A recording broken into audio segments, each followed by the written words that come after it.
Hi everyone, I'm Heather Garcia and I will be co-facilitating this course with Judy Baker and Carolyn Holcroft. If we haven't met yet, I am the instructional designer in Foothill Online Learning. I've been at Foothill College for almost 3 years now, and I've been an instructional designer for about 10 years. Throughout this course, I hope to share my expertise in instructional design. So let me briefly share some of my philosophy on EdTech in online learning. I actually recently read a book called Redesigning America's Community Colleges. So let me share a quote with you about technology.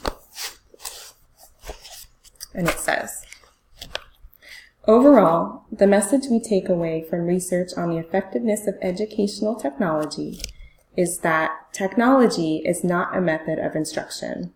Rather, technology is a set of tools that can enhance or undermine the effectiveness of a given instructor depending on how the tools are used."